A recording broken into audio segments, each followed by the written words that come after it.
అనగా బ్రహ్మ జ్ఞానమును తెలుసుకునే ప్రయత్నం చేద్దాం. సాధకులకి ఇది ఎంతో అవసరపడుతుంది అని ఆశిస్తూ జై గురుదత్త. సర్వం శ్రీ సద్గుణార్పణమస్తు. ధన్యవాదాలు.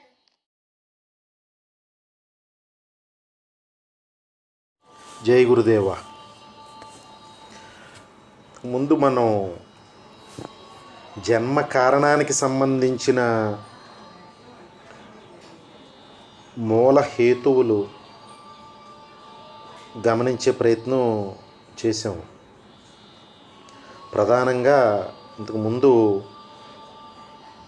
వాసనాపరంగా సమన్వయం చేసుకుని ప్రారబ్ధ సంచిత ఆగామి వాసనలో జీవుడి జన్మకి ఏ విధంగా జీవుడు జన్మ కారణానికి అవి ఏ విధంగా హేతువులు అవుతాయో గమనించే ప్రయత్నం చేసాం.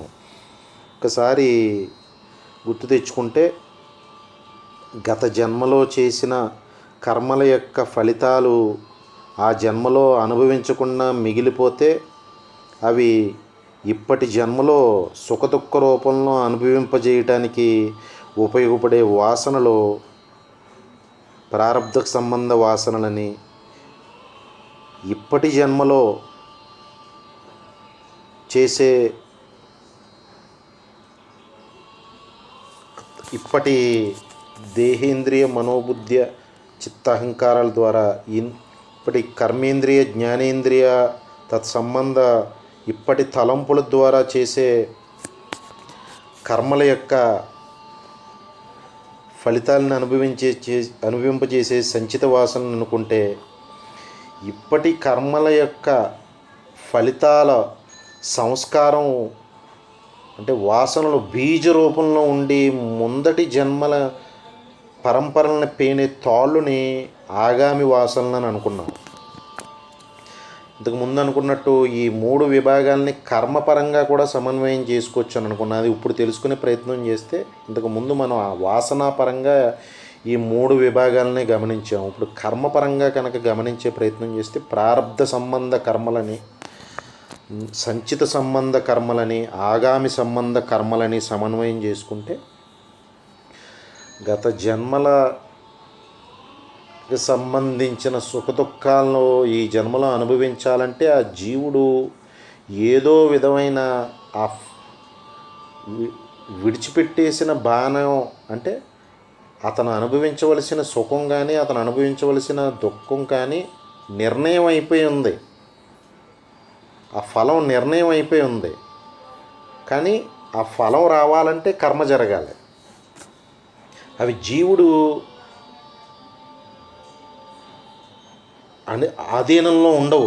ఆ కర్మలో అంటే తన జీవుడు అనుభవించవలసిన సుఖం కానీ దుఃఖం కానీ ఇంతకు ముందు జన్మలలో నిర్ణయింపబడి ఉంది. అవే ప్రారబ్ధ వాసనలను అనుకున్నాం.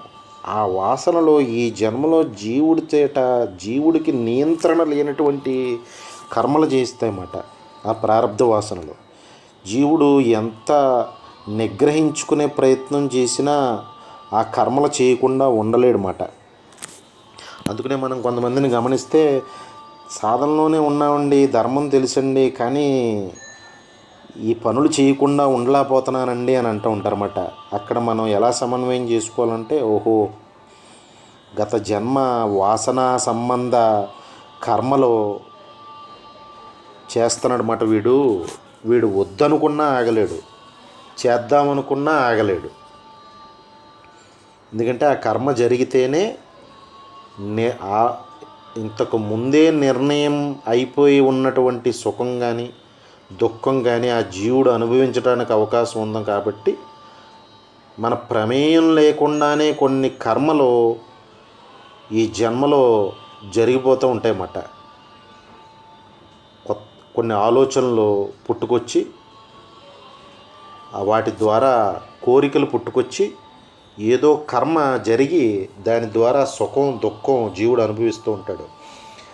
జీవుడు ఎంత నిగ్రహించుకుందాం అనుకున్నా నిగ్రహించడానికి సాధ్యం కానటువంటి అతీతమైన కర్మలే ప్రారబ్ధ సంబంధ కర్మలన్నమాట. ఇంతకుముందు అనుకున్నట్టు వీటిలో సాక్షాత్ ఈశ్వరుడు కూడా జోక్యం చేసుకోడని. ఎందుకంటే కర్మ చెయ్యటానికి జీవుడికి సర్వాధికారాలు ప్రసాదించారు జీవుడు బుద్ధినిచ్చి. మిగతా ఏ జీవరాశిలోనూ లేని మహాశక్తి మనుషుల్లో ఉన్న శక్తి ఏంటంటే బుద్ధి.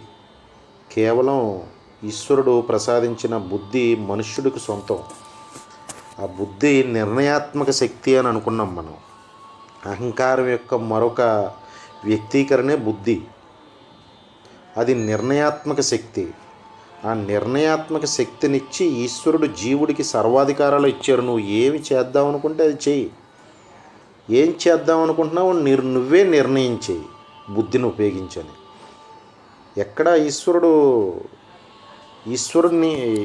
జీవుని నియంత్రించలేదు. ఈ నీతిలో, ఈ మాయామయమైన ఈ జగన్నాటకంలో ఈశ్వరుడు సర్వాధికారాలు ప్రసాదించారన్నమాట జీవుడికి. ముఖ్యంగా మనుష్య రూపంలో ఉన్న జీవుడికి బుద్ధి అనే ఆయుధాన్ని ప్రసాదించి నువ్వు ఏ విధంగా ఉందాం అనుకుంటున్నావు ఆ విధంగా ఉండని. కానీ ప్రతి జీవుడు ఆ బుద్ధిని ఉపయోగించడం మానేసి మనస్సుకు తోచిన విధంగా, మనస్సుని మనం ఇంతకుముందు అనుకున్నాం సంకల్ప వికల్ప సంఘాతం అని, సంకల్పాన్ని చేయించి ఆ సంకల్పం ద్వారా ఆలోచనల్ని కోరికని కలగజేసి జీవుడి చేత కర్మ చేయించడంలో మనస్సు మూలం అని అనుకున్నాం. మరి సంకల్పం చేయటం, కర్మ చేయటం తప్పని చెప్పి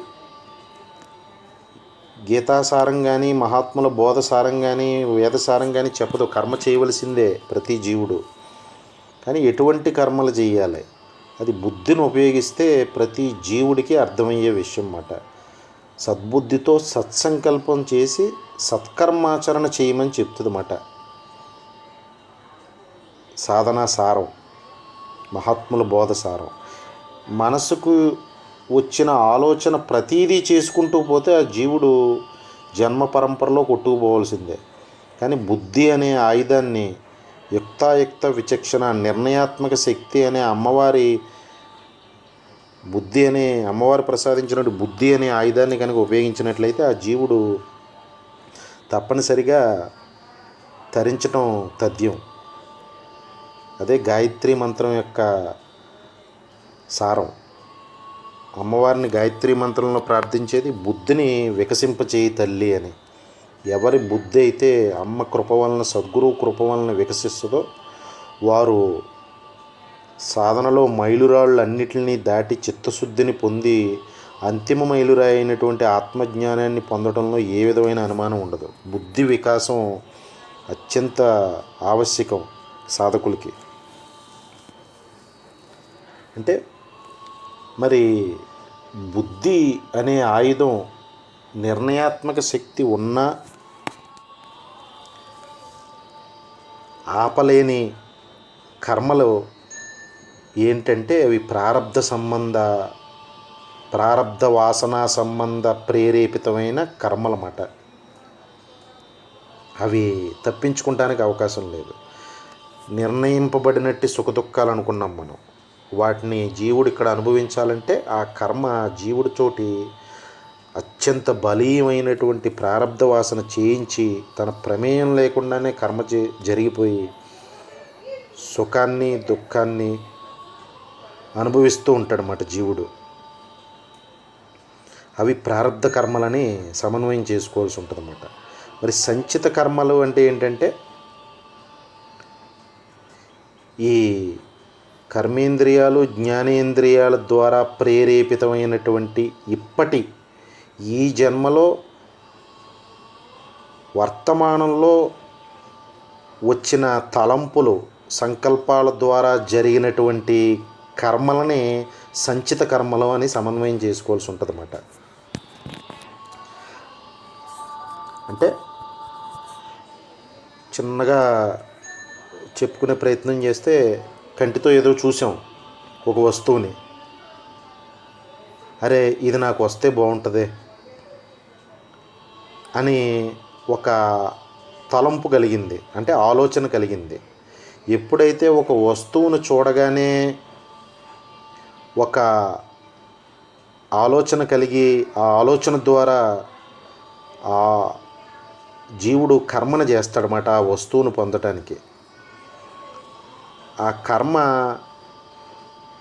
ఫలితం ఏంటంటే ఆ వస్తువుని పొందడం ద్వారా ఒక అనుభవాన్ని పొందుతాడు, ఆనందాన్ని.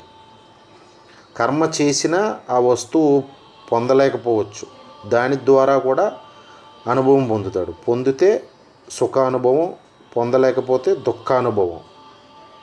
అంటే ఇప్పుడు వర్తమానంలో ఈ జన్మలో ఈ విషయ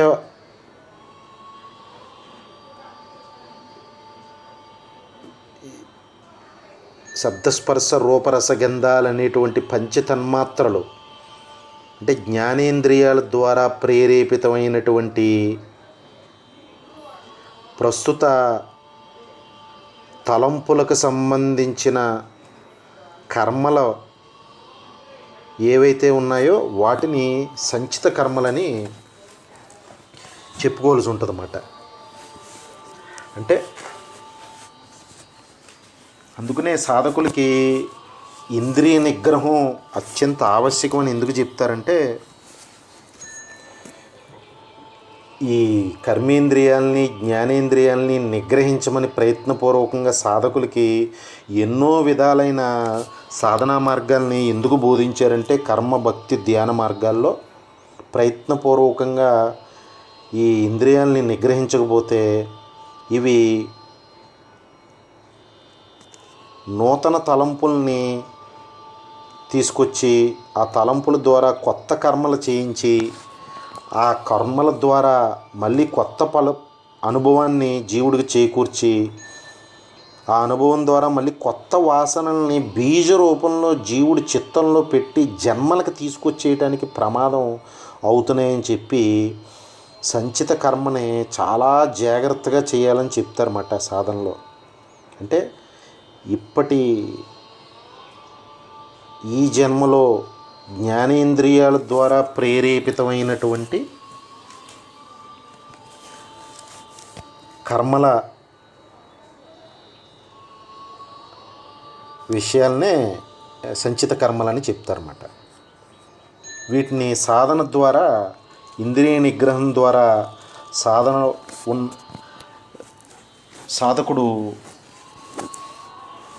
నిగ్రహించవచ్చు. ఇంతకు ముందు అనుకున్నట్టు ప్రారబ్ధ కర్మను నిగ్రహించడం కుదరదు, అది విడిచిపెట్టేసిన బాణం. ఆ ఫలాన్ని అనుభవింపజేయటానికి ఎంతటి మహోత్కృష్టమైన వ్యక్తినైనా సరే తన ప్రమేయం లేకుండానే కర్మ జరిగేలా చేసి సుఖదుఖాలని అనుభవింపజేసేలా చేస్తుందన్నమాట ప్రారబ్ధ వాసన. వాటిని నిగ్రహించడం కుదరదు ఆ కర్మల్ని. కానీ సంచిత కర్మల్ని సాధకుడు సాధన ద్వారా నిగ్రహించవచ్చు. ఇంద్రియ నిగ్రహం ద్వారా సాధకుడు సంచిత కర్మల్ని తప్పనిసరిగా బుద్ధిని ఉపయోగించి చెడు కర్మలు చేయకుండా తనను తాను నిగ్రహించుకోవచ్చు. సత్కర్మ సంబంధించిన ఈ ఇంద్రియాలు ఎప్పుడూ చెడు కర్మను ప్రేరేపించవు. ఇందాక అనుకున్నట్టు కంటి ద్వారా ఒక వస్తువును చూసి, తన స్తోమతకు మించిన వస్తువును చూసి దాన్ని సంపాదించడానికి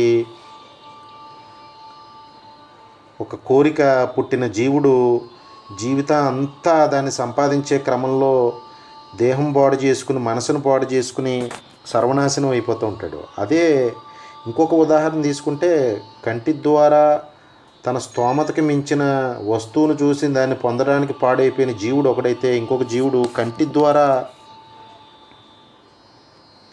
ఒక సద్గురువుని, ఒక మహాత్ముని, ఒక ఆలయాన్ని, ఒక భగవద్మూర్తిని చూసి భక్తి భావనను పెంపొందించుకుని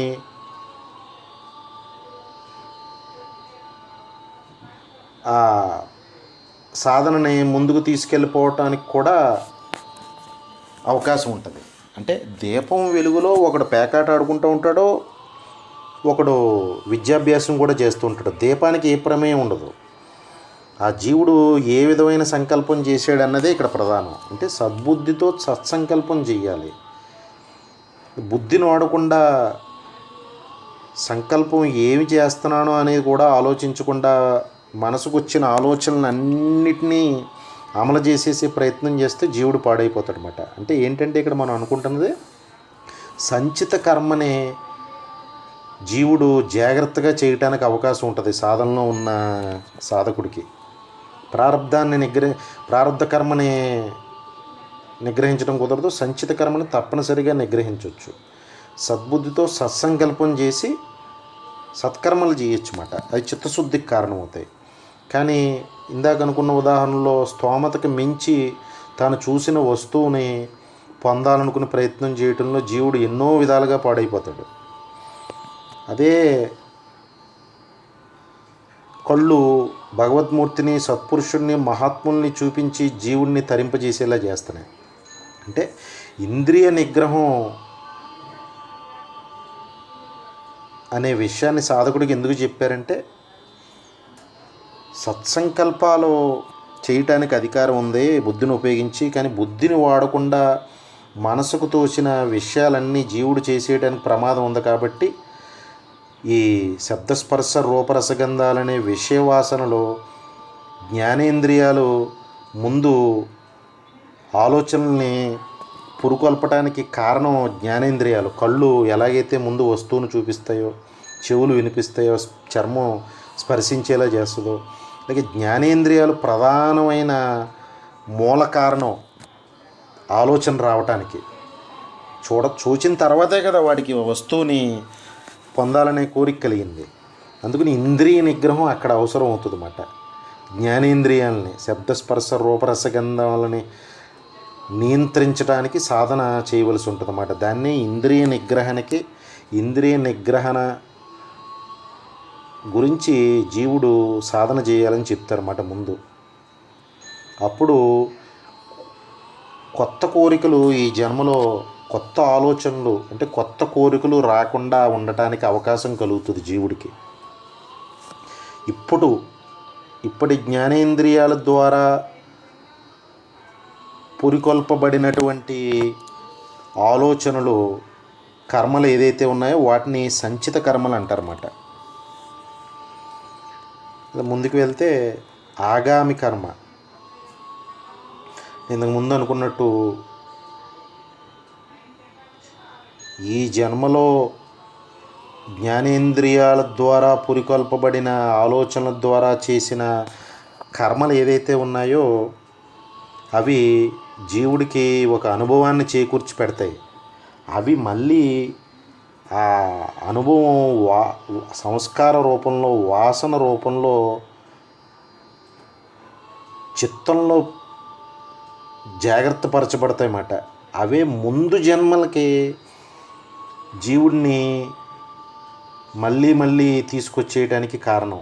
అంటే సంచిత వాసనలో చాలా ప్రమాదకరం. అంటే సంచిత కర్మ ద్వారా వచ్చేటువంటి అనుభవం ద్వారా పేరుకుపోతున్నటువంటి వాసనలు ఏదైతే ఉన్నాయో అవే జన్మకి జీవుణ్ణి తీసుకురావడానికి ప్రధానమైన కారణం అన్నమాట. ఇంతకు ముందు అనుకున్నట్టు గత జన్మల యొక్క ప్రారబ్ధ వాసనలు ఈ జన్మకు జీవుణ్ణి తీసుకొచ్చి కష్టసుఖాన్ని ఎలా అనుభవింపజేస్తున్నాయో, అలాగే ఈ జన్మకు సంబంధించిన సంచిత కర్మలో ద్వారా వచ్చినటువంటి వాసనలో ముందటి జన్మకి ప్రారబ్ధ వాసనల కింద పనిచేస్తాయి అన్నమాట. ఈ సమన్వయాన్ని గమనించాలి. ముందటి జన్మ మిగిలిపోయిన వాసనలో, ప్రారబ్ధ వాసనలో ఈ జన్మకి ఎలాగా కొనసాగింపుగా వస్తున్నాయి, ఈ జన్మలో చేసినటువంటి కర్మల యొక్క అనుభవం వాసన రూపంలో, బీజ రూపంలో ముందు జన్మకి కొనసాగింపబడతాయి. అవి ముందు జన్మకి ప్రారబ్ధం అవుతాయి, జన్మకు తీసుకురావడానికి కారణహేతం అవుతాయి. అవి సంచిత వాసనలు అన్నమాట. ముందటి జన్మకి సంచిత కర్మ ద్వారా వచ్చే అనుభవాన్ని బీజ రూపంలో నిల్వ చేయబడిన వాసనలు ఏవైతే ఉన్నాయో అవి ముందు జన్మల్లో జీవుడితోటి పనులు చేయిస్తాయన్నమాట. ఆ వాసనల్ని ఆగామి ముందు జన్మకు తీసుకొచ్చే కారణభూతాలని చెప్పి ఆగామి వాసనలని చెప్పి అని అనుకున్నాం అన్నమాట. అంటే ముందటి జన్మలో జీవుడి చేత తప్పనిసరిగా ఈ వాసనలు కర్మను చేయిస్తాయి. ఆగామి కర్మ అని సమన్వయం చేస్తారన్నమాట దాన్ని. అంటే ఇక్కడ ఇవన్నీ ఎందుకు మనం ఈ విషయాన్ని చర్చించుకుంటున్నామంటే సనాతన ధర్మం అంతా హేతుబద్ధమైనటువంటి పునర్జన్మ సిద్ధాంతం మీద ఆధారపడి ఉంటుంది. చాలా చక్కగా ఆత్మజ్ఞాన సూటి మార్గంలో ఆత్మజ్ఞాన సంబంధమైన సూటి మార్గంలో ఈ విషయాన్ని చాలా చక్కగా సమన్వయం చేయొచ్చు. మాటల గారడీ కాదు, శాస్త్ర ప్రావీణ్యాన్ని ప్రదర్శించే విన్యాసాలు కాదు. ఎవరికి వారు విశ్వాసంతో తరించాలనే ఉక్కు సంకల్పం చేసి ఉంటే కనుక ఈశ్వరుడు గురువుని సద్గురువుని ఏదో రూపంలో ప్రసాదించి ఆ జీవుడిని తరింపజేస్తారు. అది గురుగీత సారాంశం అని అనుకున్నాం. అలాగా తరించడానికి సిద్ధంగా ఉన్న జీవుడికి ఈ బ్రహ్మ విద్యని సద్గురు అనుగ్రహం ద్వారా ఈశ్వరుడు ప్రసాదించడానికి ఎప్పుడూ సిద్ధంగానే ఉన్నారు. కానీ జీవుడు తాను అందుకు సిద్ధపరచుకోవాలన్నమాట. లేదంటే రాతి నేలలో వేసిన విత్తనంలాగా వృధా నిష్ప్రయోజనం అవుతుంది. జన్మ కారణాన్ని తెలుసుకునే ప్రయత్నం సమన్వయం చేస్తామన్నమాట. మనం ఇంతకుముందు చెప్పుకున్నటువంటి ఆత్మజ్ఞాన సంబంధ మూల సూత్రాన్ని సమన్వయంతో ఈ జన్మ కారణాన్ని కూడా గ్రహించాం మనం. అంటే అరిషడ్వర్గ రూప వాసనా సంబంధ తలంపులకు కళ్ళెం వేయగలిగేది మరి ఏంటి? అదే సాధన అని అనుకున్నాం మనం. ప్రారబ్ధ సంచిత ఆగామి వాసనలు అనుకోవచ్చు, కర్మలు అనుకోవచ్చు. వాసనలైనా కర్మలైనా 3 విభాగాలుగా చేస్తే ప్రారబ్ధ సంచిత ఆగామి. ప్రారబ్ధాన్ని నిగ్రహించడం కుదరదు. సంచిత ఆగామిని జీవుడు ప్రయత్నపూర్వకంగా ఎరుకతో జాగరూకతతో కనుక చేసినట్లయితే జీవుడు తరించి జన్మ పరంపరల నుంచి బయటపడతాడనమాట.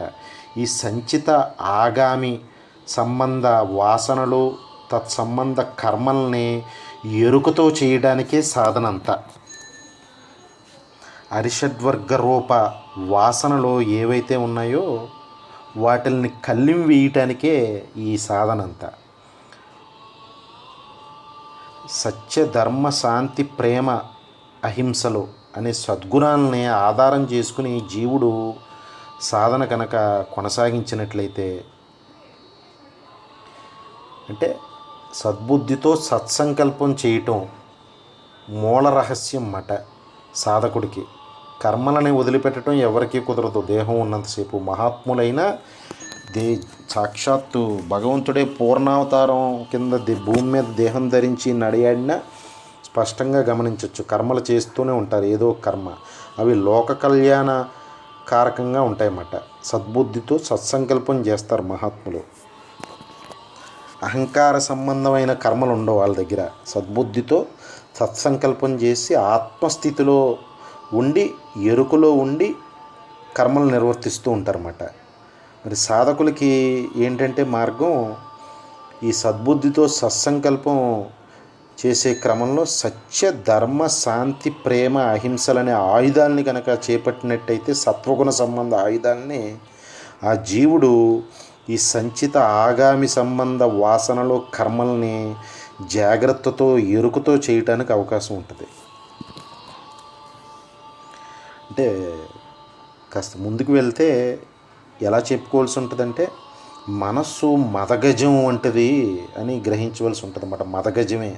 మదగజాన్ని ఏదో పేరుతో అనుకుంటాం కాదు. ఒక్కసారి మదం ఎక్కిన గజాన్ని కనుక కళ్ళతో చూస్తే ఎందుకు ఈ ఉదాహరణ వాడారు అని చెప్పి స్పష్టంగా అర్థమవుతుంది. మదగజాన్ని నిగ్రహించడం ఎవరికీ సాధ్యం కాదన్నమాట. అత్యంత శక్తివంతం ఏనుగు, కానీ దాని శక్తిని ప్రసాదించదు. కానీ మదం ఎక్కిన ఏనుగుని కనుక గమనిస్తే అమ్మో ఏనుగు ఇంత శక్తివంతమైనదా అని అర్థమవుతుంది అన్నమాట. అంటే మనస్సుని మదగజంతో పోలుస్తారు. అందుకనే కదా మరి సాధకులందరూ అంత నలిగిపోతూ ఉంటారు సాధనలో. ఈ మనస్సును నిగ్రహించడం ఎలాగా అని కంగారు పడిపోతాం కూడా. ఇంకా భౌతికపరమైన ఈ వస్తు వ్యామోహంలో కొట్టుకుపోతున్న యాంత్రికమైన మనుషుల గురించి మనం మాట్లాడుకోకర్లేదు. వాళ్ళకి ఈ విధమైన బాధ ఏమి ఉండదు. మనస్సును నిగ్రహించాలని, సాధనని, ఈ విషయాలు ఏమి వాళ్ళకి అక్కర్లేదు. ఎందుకంటే అసలు ఇటువంటిది ఒకటి ఉందని, జీవిత లక్ష్యం ఒకటి ఉందనే తెలివి కూడా వాళ్ళకి, ఎరుకు కూడా ఉండదు. అజ్ఞానాంధకారం అన్నమాట అది. ఎందుకని ఇంకా మనస్సుకు వచ్చిన ప్రతి ఆలోచనల్ని కర్మరూపంలో చేసి దాని ఫలితాలు అనుభవిస్తూ ఉంటారు అన్నమాట వారు. కానీ మరి సాధకుడు అలా కాదు. ఈ మనస్సుని ఎన్నో రకాలుగా ఇబ్బంది పెట్టేస్తూ ఉంటుంది సాధకుడికి మనస్సు. ఈ మనస్సును నిగ్రహించడం ఎలాగని చెప్పి ఎన్నో రకాల మదనపడుతూ ఉంటాడు సాధకుడు. అందుకని ఏం చెప్తారంటే, మనస్సు నిజంగానే అత్యంత శక్తివంతమైన మదగజం అంటారు అన్నమాట. దాన్ని లొంగదీయటమే సాధన. మరి అటువంటి మదగజాన్ని లొంగదీయటానికి ఏ విధంగానూ సాధ్యం కాదనుకున్నాం. కానీ మావటి దాన్ని అంకుశంతో లొంగదీసేస్తాడు. ఎంతటి మదగజాన్నైనా దాన్ని మావటి అంకుశంతో ఎలాగైతే లొంగదీస్తాడో అలాగా నేను ఎవరిని లేదా నువ్వెవరివి అనే ప్రశ్న ఎవరికి వారు వేసుకుంటే మనస్సు అనే మదగజం అణిగిపోతుంది అన్నమాట. అంటే నేను ఎవరు, హూ యామై అనే ఒక్క ప్రశ్న ప్రతి మనుష్యుడు ఎవరికి వారు వేసుకుంటే అది అంకుశంలాగా మనసు మీద పనిచేసి మదగజం అనేటువంటి మనస్సుని నియంత్రించగలుగుతుంది అన్నమాట. అది అంకుశం. హూ యామై, నేను ఎవరిని అనే ప్రశ్న అంకుశంలాగా పనిచేస్తుంది అన్నమాట. ఎంతటి శక్తివంతమైన ఏనుగునైనా అంకుశం ఎలాగైతే లొంగదీయగలదో, నేను ఎవరు అనే ప్రశ్న అత్యంత శక్తివంతమైన అంకుశంలా పనిచేసి మనస్సుని నిగ్రహించగలిగే శక్తి దానికి ఉంటుంది అన్నమాట. ఆ ప్రశ్నని వేయగలగాలి సాధకుడు, ఎవరికి వారు వేసుకోగలగాలి. ఎన్ని సాధనలు చేసినా కర్మ, భక్తి, ధ్యాన మార్గాల్లో ముందే అనుకున్నట్టు అవన్నీ చిత్తశుద్ధికి కారణం అవుతాయి తప్పితే జీవుణ్ణి చివరి గమ్యం చేర్చడానికి ఉపయోగపడగలవు తప్పితే అవి పరమగమ్యాలు కాదని అనుకున్నాం మనం. పరమగమ్యం ఏంటంటే ఎవరికి వారు ఆత్మస్వరూపులని అనుభవపూర్వకంగా గ్రహించే ఆత్మజ్ఞానాన్ని పొందటం, ఆత్మస్వరూపులుగా మిగిలిపోవటం. మరి అది అంత సామాన్యమైన విషయం కాదు. మదగజనం అనేటువంటి మనస్సు ఎన్నో విధాలుగా ఇబ్బంది పెడుతుంది. అందుకని జ్ఞాన మార్గం వైపు సద్గురు కృప ద్వారా అడుగులు పడినటువంటి జీవుడు తనని తాను నేను ఎవరిని అని ప్రశ్న వేసుకుంటే ఈ మనస్సు యొక్క శక్తి క్షీణించటం మొదలవుతుంది అన్నమాట. అక్కడి నుంచి ఒక్కసారి మావటివాడికి అంకుశం దొరికిందా ఏనుగు స్వాధీనం అయిపోయినట్లే. అలాగే నేను ఎవరు అనే మూలం గనక దొరికిందంటే సాధకుడికి మనస్సు స్వాధీనం అయిపోయినట్లే, అంటే మనస్సు నాశనం అయిపోయినట్లే. ఇది మాట రహస్యం. ఇదే ఆత్మజ్ఞానం. మరి మదం అంటే మరి ఏనుగు మీద అంకుశాన్ని ప్రయోగించడం అంత సులువా?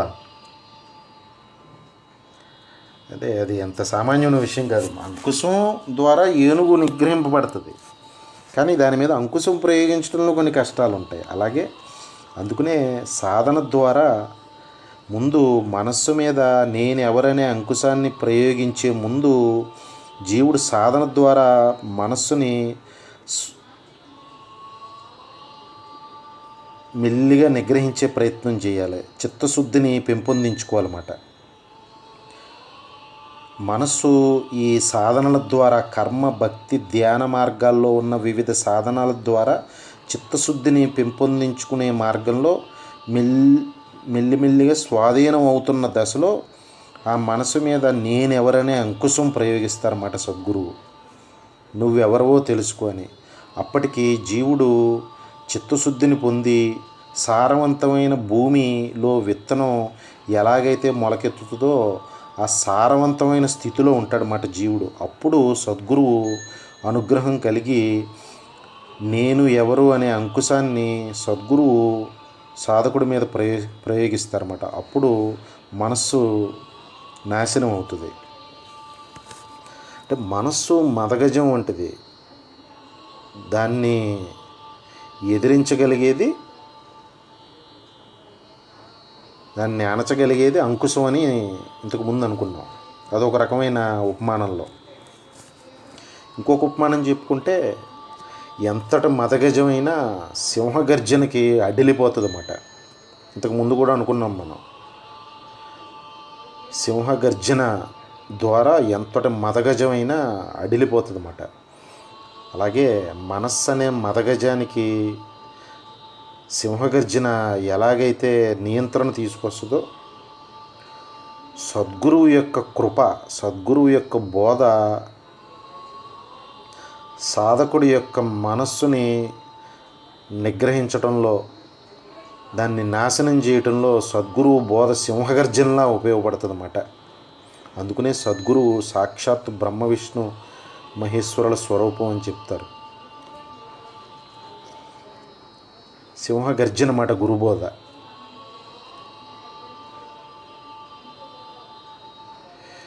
శాస్త్ర సంబంధ కర్మ భక్తి ధ్యాన మార్గాల్లో జీవుడు పూర్తిగా మనస్సును నాశనం చేసేయడం కుదరదు. మనస్సు పూర్తిగా నాశనమైన స్థితి అంటే అది అహంకారం నాశనమైన స్థితి. మరి కర్మ భక్తి ధ్యాన మార్గాల్లో పూర్తిగా మనోనాశనం, అహంకార నాశనం జరగటం జరగదు. అది కేవలం సింహగర్జనటువంటి గురుబోధ, గురుకృప వలనే జీవుడు ఆ మనస్సుని పూర్తిగా నాశనం చేయటం వీలవుతుందని చెప్పి గురుగీతలో సాక్షాత్ ఈశ్వరుడు చెప్తారన్నమాట. అందుకనే గురువుకి ఏమిచ్చి రుణం తీర్చగలం? వారి పాదాలకి హృదయపూర్వక కృతజ్ఞతాపూర్వక పాదాభివందనం తప్ప. ఈ విషయాన్ని మనం ముందు తెలుసుకునే ప్రయత్నం చేద్దాం. సర్వం శ్రీ సద్గురార్పణమస్తు. జై గురుదత్త. గురుబంధువులందరికీ ఒక మనవి. సాధకులందరికీ తత్వజ్ఞానం అందాలనే మా ఛానల్ యొక్క ప్రయోజనం నెరవేరడానికి 1. వీడియో క్రిందున్న సబ్స్క్రైబ్ బటన్ని నొక్కండి. 2. సబ్స్క్రైబ్ బటన్ ప్రక్కనున్న గంట సింబల్ను నొక్కండి. 3. మా వీడియోస్ని సాధకులకి షేర్ చేయడానికి ప్రయత్నించండి. ధన్యవాదాలు.